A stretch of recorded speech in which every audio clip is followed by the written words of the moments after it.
My name's Laverene. I'm an addict. Hi, family. Woo! Well, now, first of all, welcome. Welcome to GRCNA 36.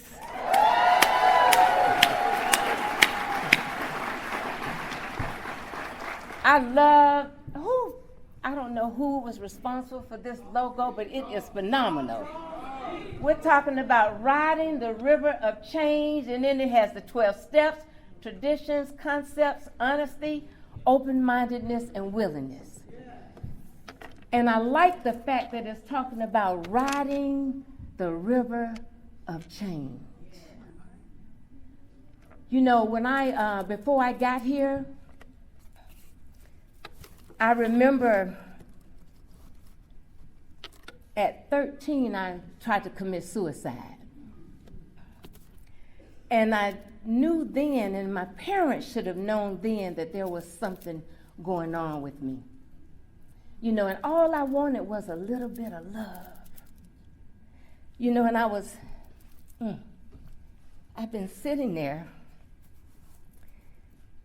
and I have gotten more well wishes and more texts and more love in this fellowship than I can ever imagine. So if you are new here, welcome. If you need to be somewhere where there are people like us, where you didn't know how to live, but you want to know how to live, or if you had a life of using where you thought that there's just no way that you can get clean and stay clean, welcome, because it's possible. It's possible. You know, I tried to commit suicide. My mom was not quite the loving and caring mom. She did the best that she could for what she was working with, but she was not nourishing, not very nourishing. As I got older, and I just need to share this part so you can understand my story.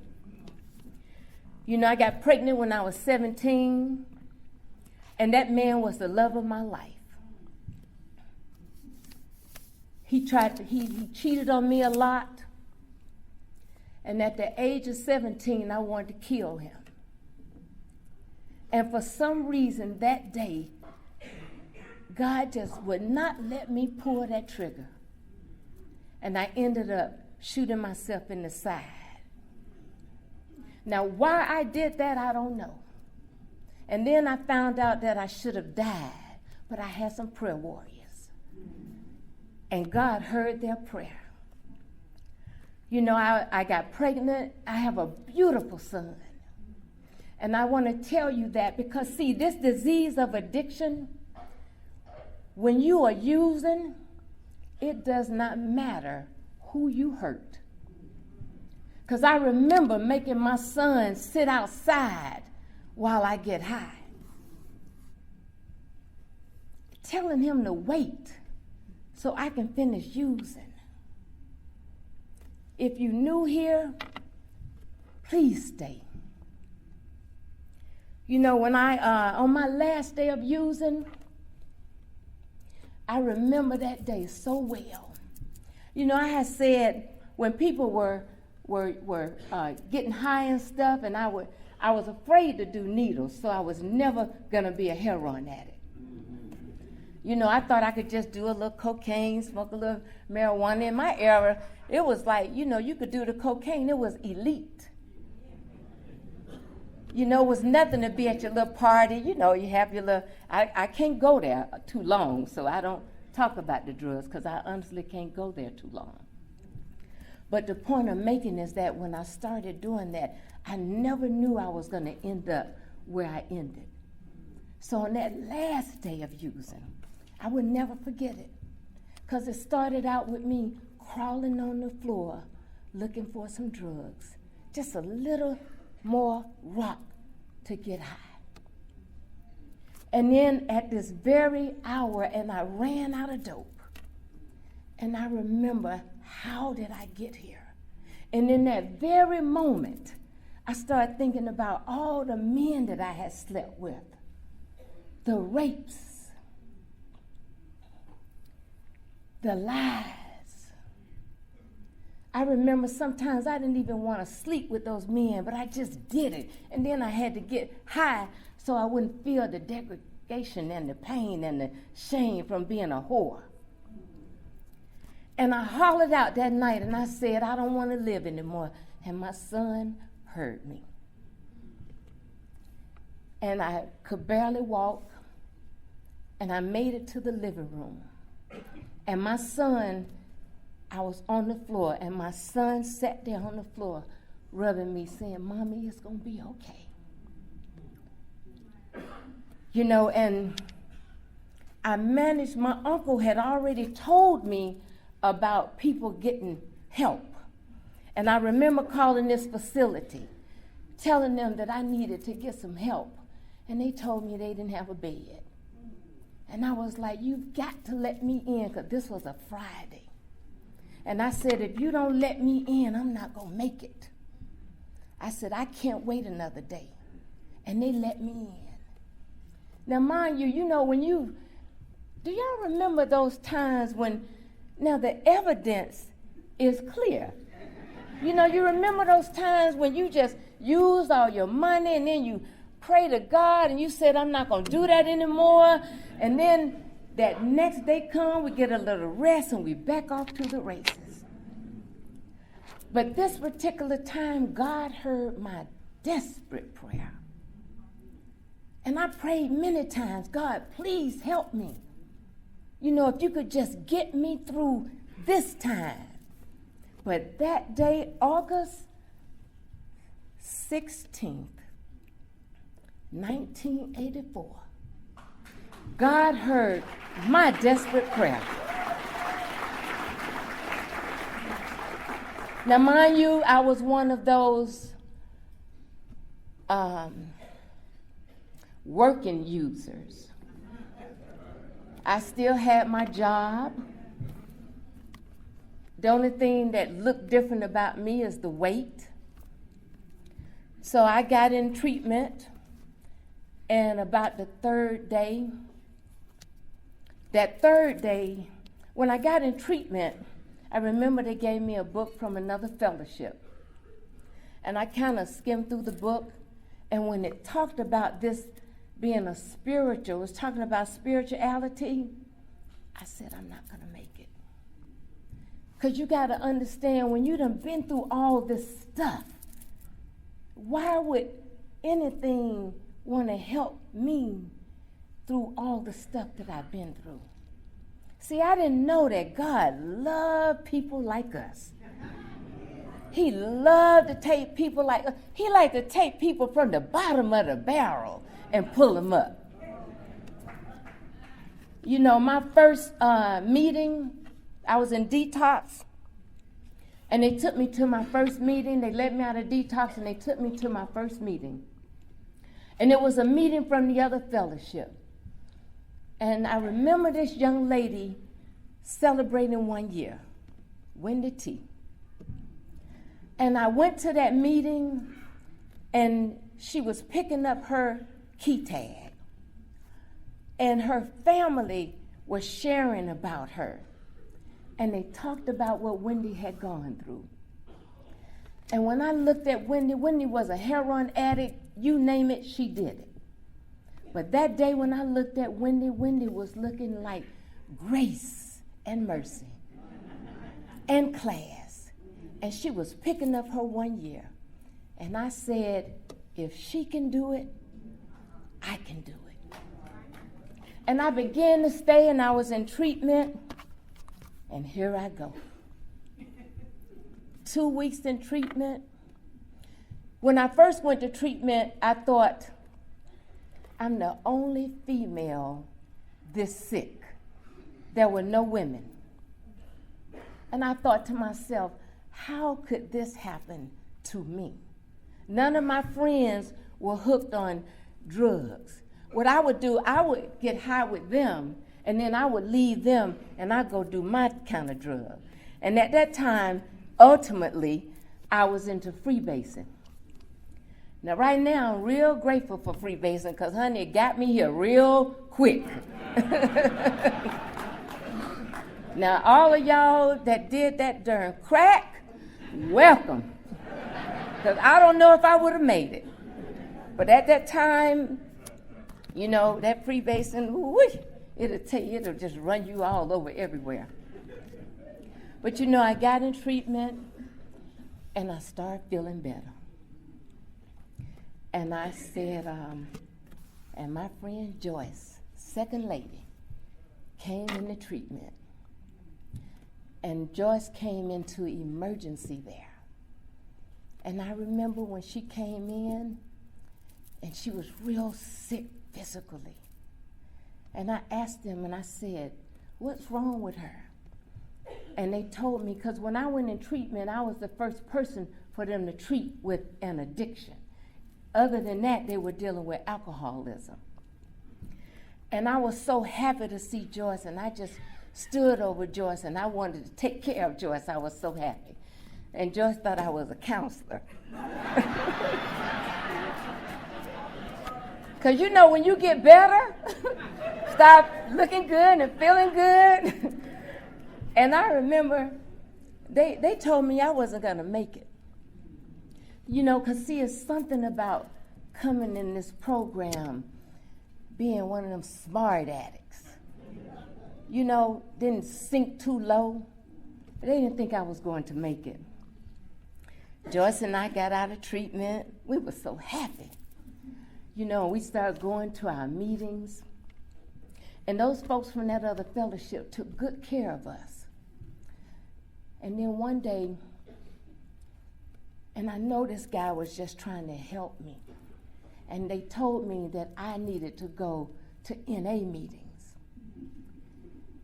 And I was so resentful because there was only one NA meeting in my area on Sunday. And I was resentful because I thought he was pushing me away. But he was trying to tell me I need to go somewhere where I can identify.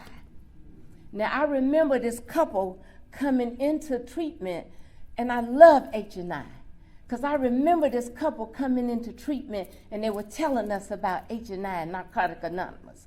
And I said, this is my language. Now, mind you, I didn't like really being called an addict. You know, I don't want to walk around and be saying, my name's Laverene, I'm an addict. You know, I worked in corporate America, wore my little suits.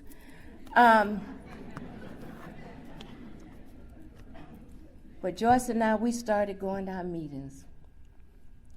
And can I tell them what we used to do?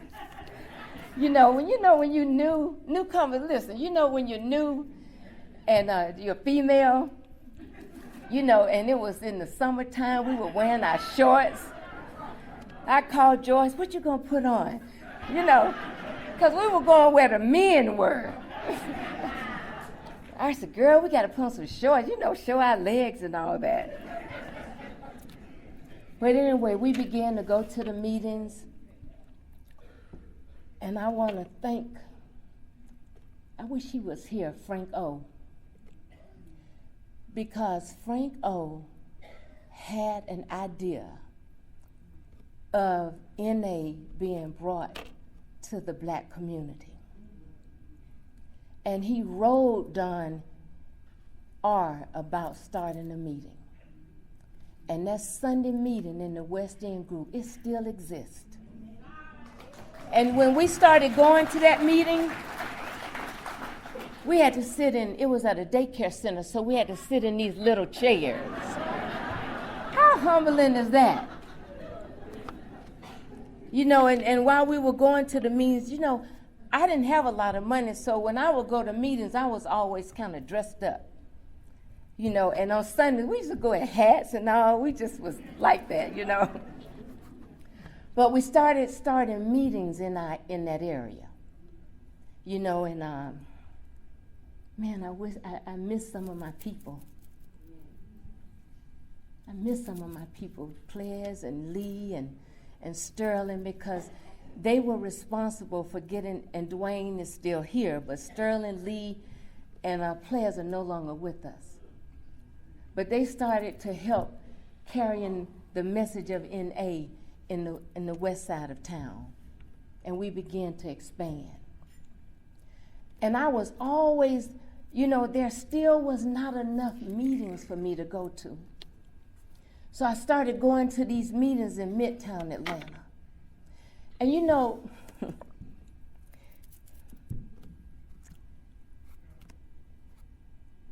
I have to say this, and I want to say this because I pray that this is not existing today. Because, see, when we started going to those meetings in the West End side of town, it was, at that time, predominantly white. But they loved on us. There was no racial division. I've never met racial division. I pray it does not exist today. Because if it does,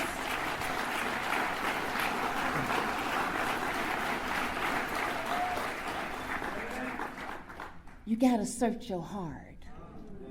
Because, see, what they said is that age, race, creed, and color doesn't matter. We all are here to get clean and stay clean no matter what.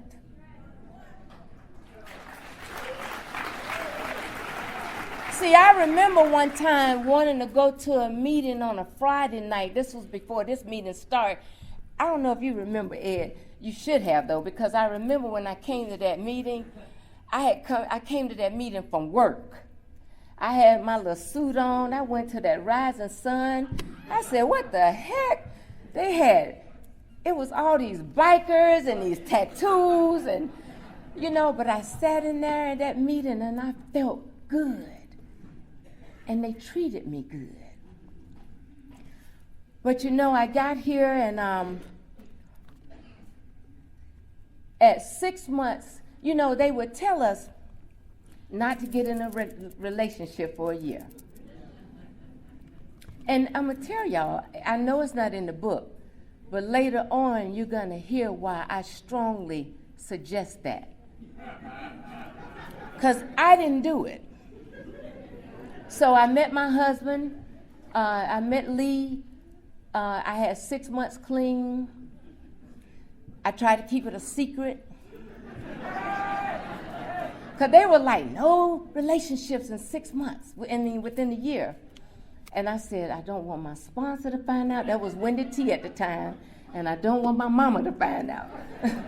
Because my mom told me that no man could move in my house past my son. The husband that I had, we ended up divorcing. What's really odd is that I have a scar from that injury that I never wanted my son to know about. And I recently had to have surgery, and he had to find out about that scar. And I saw the look on his face because he thought his dad had done something to me. And I had to explain to him, yeah, his dad did do something to me. He drove me crazy. But I had to tell him that I shot myself in the side. Lost my thought. We started getting in we started doing a lot of service work. Oh, I got into a relationship when I had 6 months. Lee moved in when I had 9 months. And I'm on the way home from a meeting, and I think somebody had told on me. Because my sponsor was like, where you going? I said, I'm getting ready to go home. Well, let me follow you home. I said, well, I got to stop by the store. No, I'll go with you. Anyway, I got busted. And so I had to go in and tell my mom about my boyfriend at the time. And my mom fell in love with my boyfriend. Everyone fell in love with my boyfriend. And so I thought it was all right to have him in my life. And I loved him. And a couple of years later, we got married. Prior to that, a guy named Ray S. started walking us through the steps. Because when I got clean, we didn't have anybody with time in my area that could walk us through the steps. So Ray decided to walk us through the steps, and we went through both books at that time. So I understood initially when I heard the first step, I kind of related to it as just drugs. If I could just stop using drugs, I would be all right. I could make that omission, and I saw the power behind making that omission. And it was clear evidence of the unmanageability that it created, clear evidence. And I related to Wendy giving me hope that if she could do it, I could do it. And I could see that, how it says, came to believe that a power greater than me can restore me to sanity? There was great power in the group. I could go to the meeting. Sometimes I would go to the meeting because I was afraid to talk. And I didn't even have to say anything, and somebody else would share what I was feeling. Power. That's that esoteric power that they talk about in the symbol. Or I could call my sponsor, and just sharing with her would make me better. Coming to believe that a power greater than me could restore me to sanity. And I was real clear about the third step, so I thought. Because what happened with me with that third step is it gave me permission to move forward into the 4, 5, 6, 7, 8, and 9. And I had the faith that I could move into that action. But when we talk about turning our will and our life over to the care of God, we're talking about our will, our way of doing things. It was a little too soon because I was a slow addict. See, with me, I had to go through a lot of stuff to get it. So I'm sharing that because my husband and I had gotten married. And when I had my 5th year, I was totally crazy. And my husband and I were kind of going through some changes.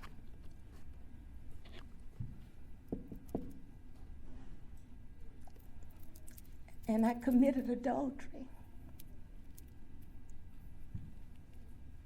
Damn, I committed adultery. And this disease is so insidious.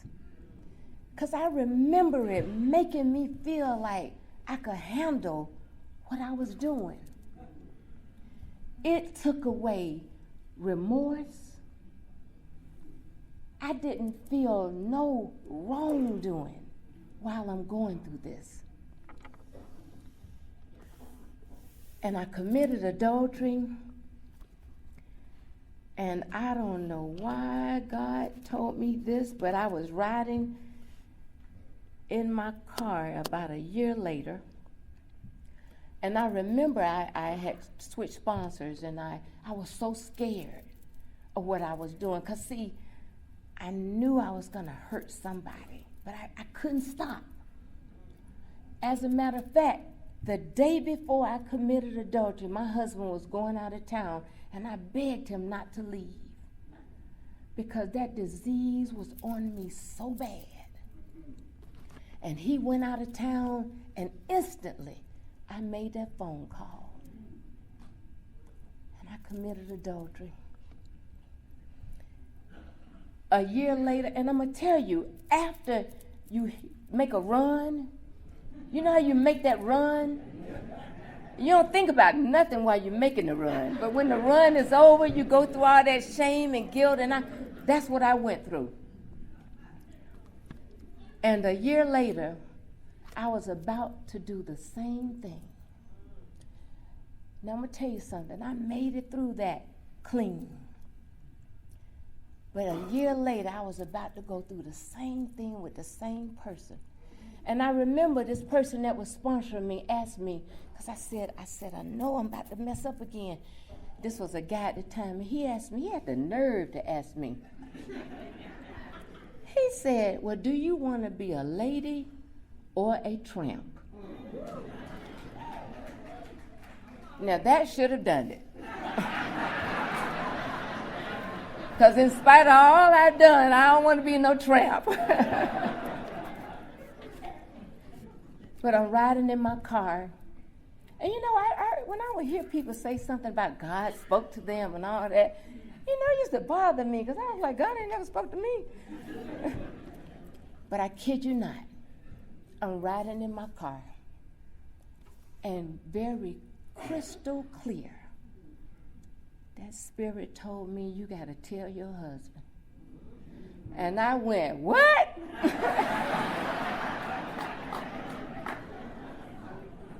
You know, and around that time, I had been going to therapy because it was just some stuff that wasn't right with me. But needless to say, I talked to my therapist about it because I told him about this voice that told me I got to tell. And the therapist had told me, he said, well, you need to tell the man first. And I remember calling that guy, telling him, God rest his soul, I said, I got to tell my husband what I did. And I told him, I said, and I lied to you because I carried myself like I had it going on, you know, cheating. You know, cheating makes you feel like you got it going on, but you don't. You know, and I told my husband, and for those that know my ex, I keep calling him my husband, we got divorced, but Lee was a mild-mannered person and a good person. But he was a quiet storm. So he told me, he said, if you do that again, I will kill you. So I wasn't going to cheat again. You know, I'm going to speed it up. Now, mind you, during this time, I'm involved. In my era, we all were about service. We were about setting up meetings. What I liked about my era, see, we were about doing proper service. We were about doing service with goodwill. We were about, you know, when you get a service commitment, read the manual. Take pride in what you are doing. And I'm saying that because I see a lot of people, and you know what? We need people to be involved in service. We need people to put on this convention. These people work hard, and by the way, let me show y'all something. I got a note right here because Wanda and I were talking. Now, Wanda, why did you let me forget? My note right here says, thank the committee. I'm so nervous. I was like, oh, Lord. So, first of all, so Wanda, you're not the only one that did it later. Thank you.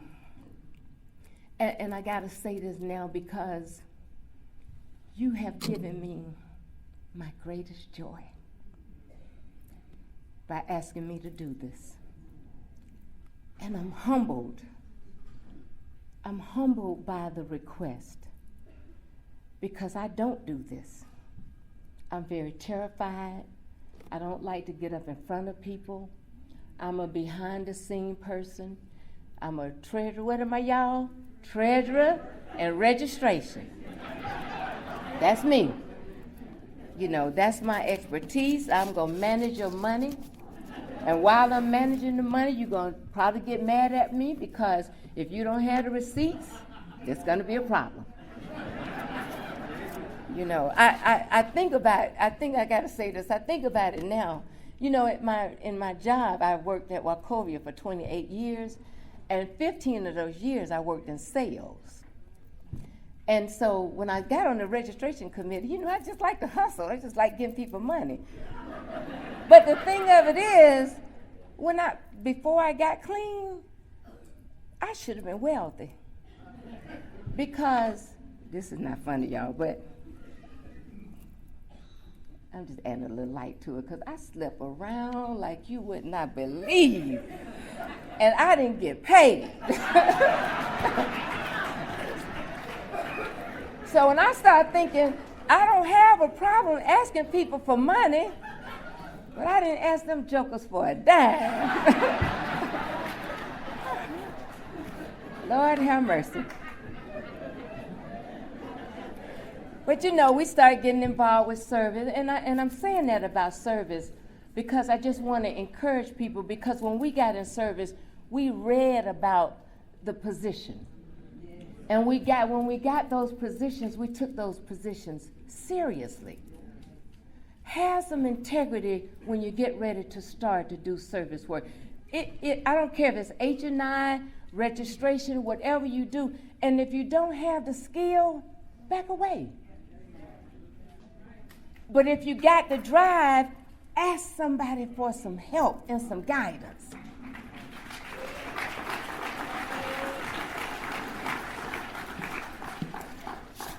So now, you know, I'm involved in service, and at 10 years clean, I realized I wasn't happy. And what I realized is that no human power, 30 minutes already, could restore me to happiness. I gotta talk fast. And so I left my husband. And I remember Lee did not understand my leaving. And I told him, I said, baby, I gotta go because I'm about to die spiritually. You know, and what I learned is that I had gotten in this relationship, but I didn't even know how to love myself. That's what I'm saying about waiting a year. Because we get in these relationships and we don't even know how to take care of ourselves.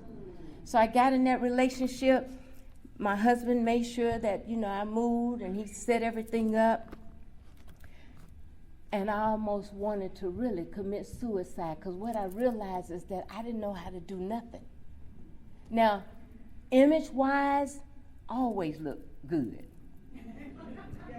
Bills paid, working, but this is an inside job. You know, I began to, I had to work through that. You know,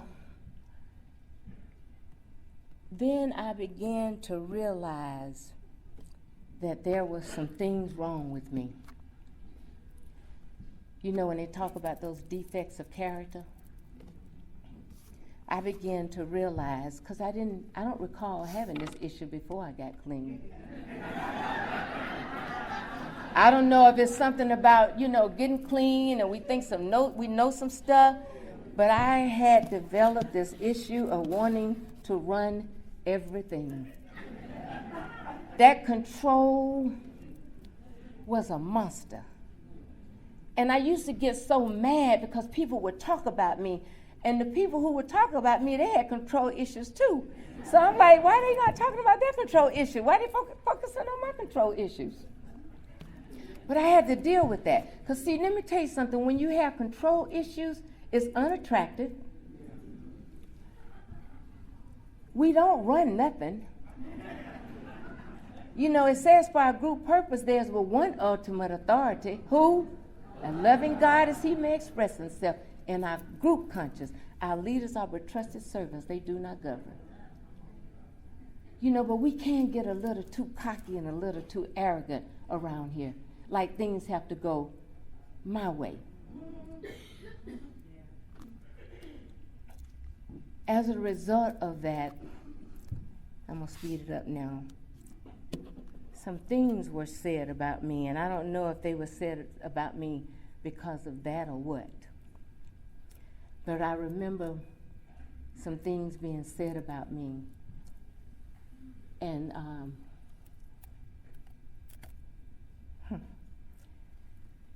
they took it to a different level because they said that I was evil. Now, that word is not even in my vocabulary. So to describe a human being in such a way. And the funny thing is, I don't even know if it was true. But the messenger made it so convincing. And when that happened, I was already sinking low because, see, Lee died in 99. Prior to Lee dying, my grandfather had died February of 99. My mom died 2000 October, and I lost my job in October. They downsized.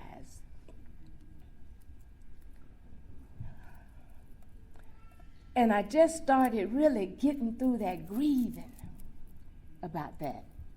So to be said, something to be said to me so horrific, I didn't want to live. And I remember that day, this particular day, a few weeks after that, all I could think about was trying to kill myself. The only difference is that I had a God now. And I'm going to tell you something. I know this is not a religious program, and some of you don't even want to hear that God word. But I'm going to tell you something. You better get you one. Because in that final hour, when there's nobody but you and God, you will be saved.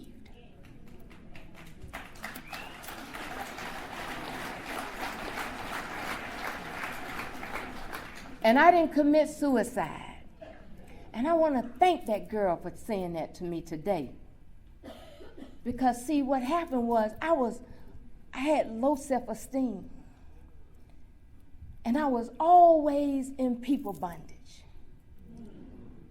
And what happened as a result of that, it gave me a strength like none other. Because I began to get with my God understanding, and he empowered me in a way that was unbelievable.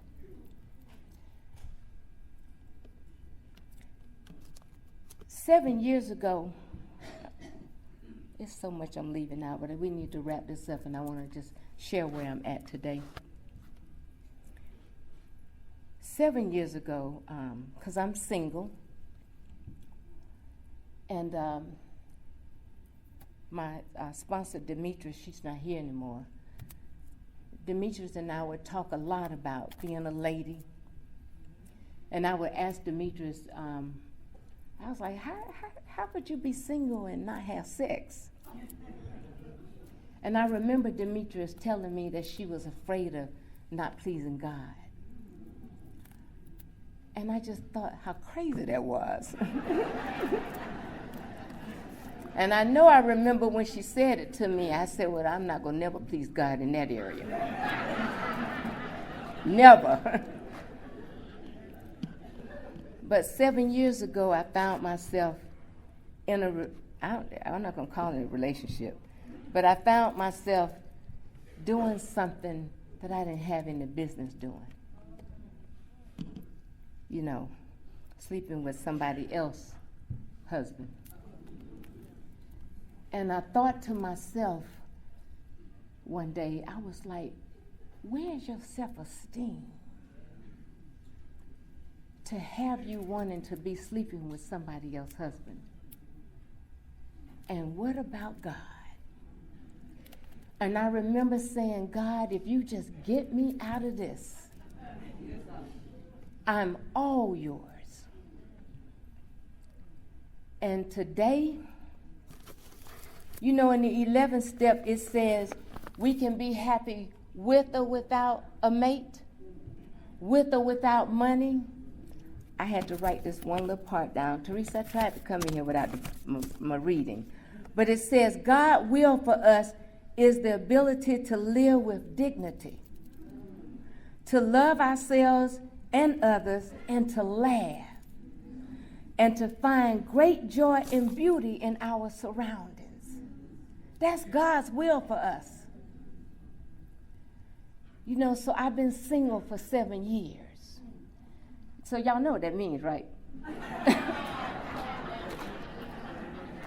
You know, and before Demetrius died, I wanted to tell her that I'm here.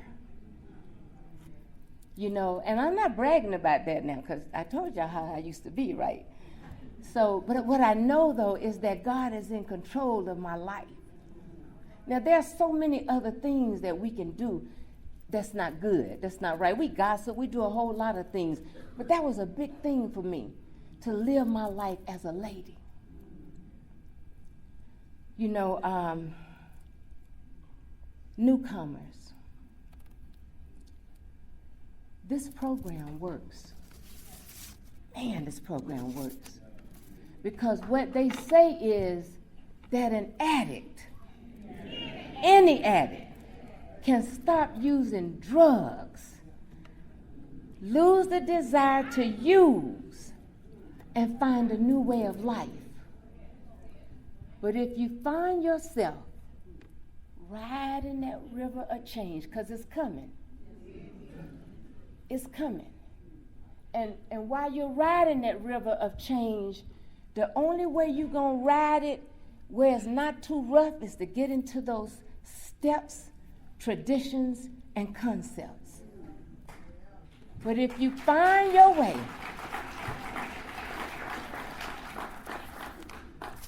but if you find yourself in a dilemma, this is what we do.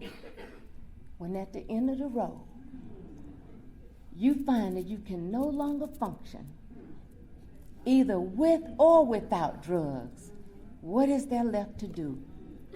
There seems to be this alternative.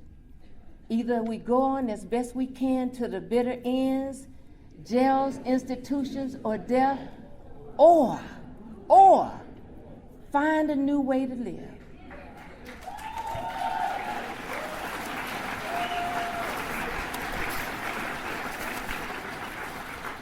And the thing of it is, it says very few addicts ever had that last choice.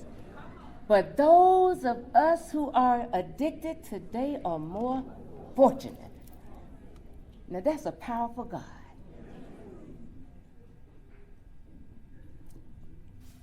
So I want to thank you. I love you. GRCNA 36, this was an awesome convention. And I just hope I helped somebody. Thank you.